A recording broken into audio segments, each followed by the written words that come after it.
Zelensky जल्दी से जल्दी घुटने टेक देंगे। इसके लिए पुतिन ने अपने रक्षा बजट को बढ़ाकर दोगुना कर दिया है। पुतिन ने कह दिया है कि रूस के हथियार गोदाम खाली नहीं रहने चाहिए। हाल ये है कि रूस की आर्म्स फैक्ट्री पहले जितना गोला बारूद 1 साल में बनाया करती थी, अब उतना उत्पादन तो वो 1 महीने के भीतर कर रही हैं।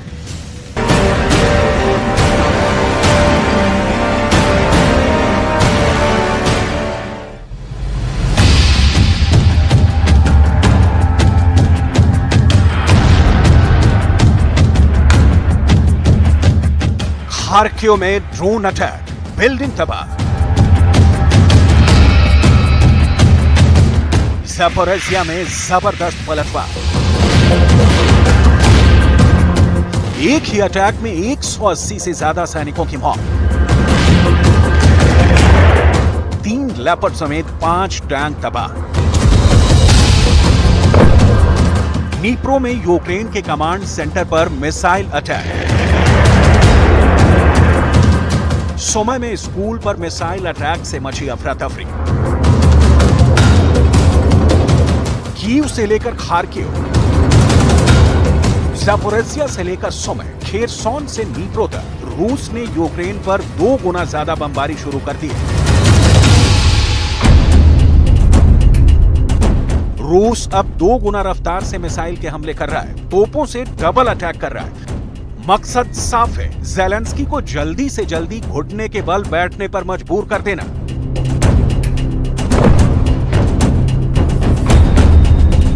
ये तो बस शुरुआत है, आगे पुतिन का प्लान और भी ज्यादा घातक है। रूस यूक्रेन पर इतने बम बरसाने वाला है कि ज़ेलेंस्की गिन भी नहीं पाएंगे। रूस इतने हवाई हमले करने की तैयारी कर रहा है कि बाइडेन भी उसे नहीं रोक पाएंगे। पुतिन का इरादा इतने ड्रोन बरसाने का है कि नाटो के 31 देश मिलकर भी यूक्रेन को ना बचा पाए। पुतिन ने ज़ेलेंस्की के देश पर 2 गुना हमले करने की पूरी स्क्रिप्ट लिख दी है।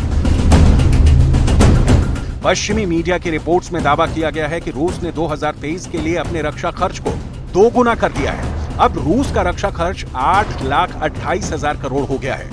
रूस ने पहले 2023 के लिए रक्षा खर्च 4,47,000 करोड़ तय किया था, लेकिन शुरुआती 6 महीनों में उसने 12% यानी 52,000 करोड़ रुपए ज्यादा खर्च किए, जिसके बाद अब पुतिन ने ये बड़ा फैसला किया है।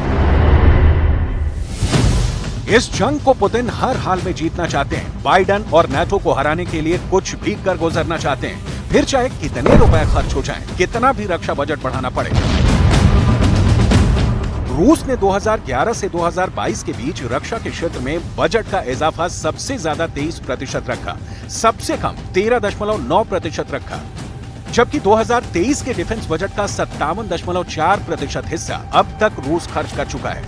जुलाई में रूस के उप रक्षा मंत्री डेनिस मेंटुरेव ने कहा था कि रूस की डिफेंस इंडस्ट्री ने 2022 में जितने हथियार बनाए थे, उससे ज्यादा अब वो 1 महीने में बना रही है। सुरक्षा खर्च बढ़ाने के साथ ही हथियारों के प्रोडक्शन में भी तेजी आई है। अब ये तस्वीर देखिए, ये 11 जुलाई की है। रूस के रक्षा मंत्री सर्गेई शोइगु खुद रूस की हथियार फैक्ट्री गए और प्रोडक्शन का जायजा लिया था। Достаточно эффективно, энергично. По многим параметрам опережаем выполнение гособоронзаказа. По отдельным параметрам превзошли, или точнее перекрыли уже задания этого года. Исходя из этого, необходимо сформулировать наши задачи на... शोइगु पूरी तरह से एक्टिव है और वार की हर रणनीति पर नजर बनाए हुए हैं। कभी वो हथियार फैक्ट्री का दौरा करके आर्म्स प्रोडक्शन का अपडेट ले रहे हैं, तो कभी जनरलों की मीटिंग कर युद्ध की आगे की रणनीति पर चर्चा कर रहे हैं। ये 26 जुलाई की तस्वीर है, जब शोइगु ने रूस के 100 जनरलों के साथ ऐसी मीटिंग की है। इस मीटिंग में मॉस्को के अलावा यूक्रेन में बैठे 50 मोर्चों के जनरल ऑनलाइन जुड़े। सबने अपनी बात बताई, सबको पुतिन का एजेंडा बताया गया और फिर जो बातें इस मीटिंग से बाहर निकली, उनके बिग पॉइंट यूक्रेन को बहुत डराने वाले हैं। ज़ेलेंस्की को पुतिन के रक्षा मंत्री की इस मीटिंग का रिजल्ट पता चलेगा तो मुमकिन है कि वो अपनी राजधानी कीव छोड़कर कहीं और पनाह लेने को मजबूर हो जाए। रूस के हमलों की गंभीरता समझनी है तो शोइगु का ऑर्डर देखिए। पुतिन के कहने पर जो इमरजेंसी मीटिंग बुलाई गई, उसमें सर्गेई शोइगु के सामने रूस की सेना के 100 बड़े जनरल हाजिर हुए। इस मीटिंग में शामिल 50 जनरल यूक्रेन में तैनात हैं और उन्होंने यूक्रेन में चल रहे स्पेशल ऑपरेशन की रिपोर्ट ऑनलाइन की। पुतिन की तरफ से इन 50 जनरलों को यूक्रेन के 200 ठिकानों पर अब तक के सबसे बड़े हमले लॉन्च करने का ऑर्डर मिला है। यानी एक जनरल को अब 4 ठिकानों पर बमबारी करनी है या वहां कमांडो ऑपरेशन चलाना है। В складывающейся обстановке приняты дополнительные меры по повышению защиты от нападения с воздуха и моря. В разы увеличена интенсивность ударов по украинским военным объектам, в том числе обеспечивающим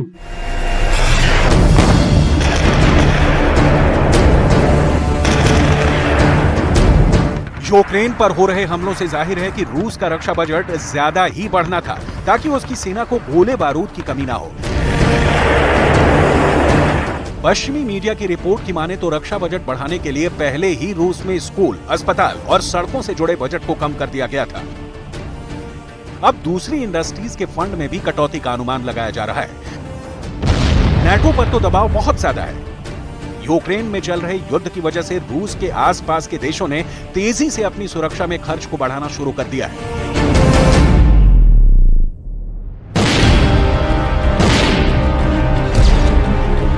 फिनलैंड ने सेना के खर्च में 36%, वहीं लिथुआनिया के खर्च में 27% की बढ़ोतरी हुई, जबकि यूक्रेन का खर्च 6% बढ़ा। जंग के बीच यहां 36 लाख करोड़ से ज्यादा का बजट रखा गया है।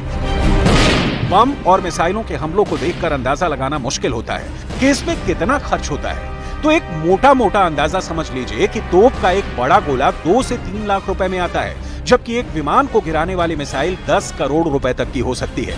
हालात तो ऐसे हैं कि रूस एक दिन में 20 से 50 हजार गोले दाग रहा है, जबकि यूक्रेन रोजाना 5 से 10 हजार गोले ही दाग पा रहा है।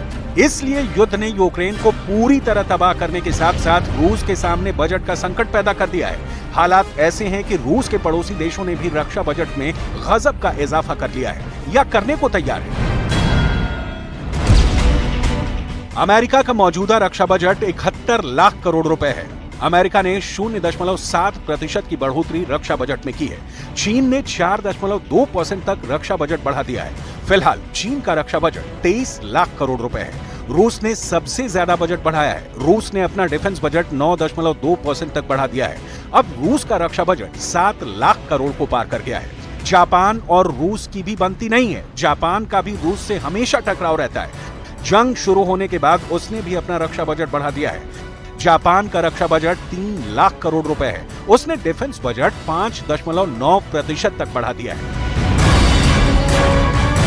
सिप्री यानी Stockholm International Peace Research Institute की रिपोर्ट के मुताबिक दुनिया ने 2022 में डिफेंस और हथियारों पर 2.24 ट्रिलियन डॉलर यानी 183 लाख करोड़ रुपए खर्च किए थे। इसमें कोई शक नहीं कि रूस ने अपना डिफेंस बजट बढ़ाया तो ज़ेलेंस्की ने अपनी सेना को मजबूत करने के लिए सरकारी खजाने का दरवाजा खोल दिया है, जिसे पश्चिमी देशों से लगातार फंड मिल रहे हैं। इसी का नतीजा है कि जंग को करीब 1.5 साल होने वाले हैं और रूस को अब तक यूक्रेन में वो जीत नहीं मिली जिसका पुतिन ने दावा किया था। उल्टा रूस की सेना को यूक्रेन की आर्मी से कड़ी टक्कर मिल रही है। हालांकि इसकी बड़ी वजह यूक्रेन के डिफेंस बजट में इजाफे से ज्यादा यूक्रेन को अमेरिका समेत नेटो देशों से मिल रहे हथियार हैं। अकेले अमेरिका ही यूक्रेन को लाखों करोड़ रुपए का पैकेज युद्ध शुरू होने के बाद से दे चुका है। इसी मदद के दम पर ज़ेलेंस्की की सेना पुतिन की आर्मी पर हमले कर रही है। युद्ध का नतीजा क्या होगा ये फिलहाल कोई नहीं जानता। रूस का दावा था कि जंग कुछ महीने में यूक्रेन की हार के साथ खत्म हो जाएगी, लेकिन 2022 तो छोड़िए 2023 में भी जंग के खत्म होने के कोई आसार दूर दूर तक दिखाई नहीं दे रहे हैं। ऐसे में सवाल है कि क्या ये युद्ध 2024 में जारी रहेगा।